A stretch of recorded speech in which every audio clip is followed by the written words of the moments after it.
आज सकाळी सकाळी लवकरच रेडी झाली होती, पण सगळं करताना जवळजवळ वाजले होते 10:15 10:30.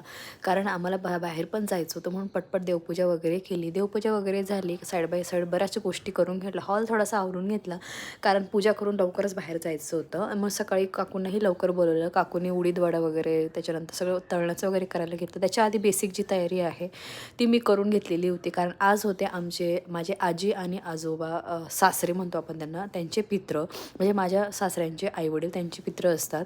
सो त्या सगळ्या गोष्टींची तयारी होती आणि प्लस अवेळचं वॅक्सिनसुद्धा होतं. त्याच्यामुळे सगळं आवरून आहे ना 1:30 वाजताची अपॉइंटमेंट ते सगळं आम्हाला करायची होती. इथे पप्पांची आणि वरूनची पूजा चाललेली होती. नैवेद्य मी ऑलरेडी बनवून दिलं. त्याच्यानंतर जेवण वगैरे सगळ्यांनी मिळून केलं. जेवणामध्ये पित्राचं ताट म्हटलं की खूप सगळं जेवायला असतं. त्याच्यामुळे जेवण वगैरे झालं. अवेशला घेतलं, फाईल वगैरे सगळं सोबत घेतलं आणि निघालो वॅक्सिनला निघालो. तर अवेश थोडा झोपण्याचा मूड होता, पण तिथे गेलो आणि लगेच उठला. वॅक्सिन वगैरे झालं, घरी आलो. खूप थकल्यासारखं झालं होतं, म्हणून माझा काढा वगैरे घेतला आणि एका ठिकाणी पाऊस पडतो म्हणून गेलो शेजारी कॉफी आणि चहा घ्यायला एका रेस्टॉरंटमध्ये आणि मस्तपैकी दिवस असा घालवला. सो चलो ब्लॉग इथे एंड करते. भेटू एका छानशा ब्लॉगमध्ये. तोपर्यंत बाय.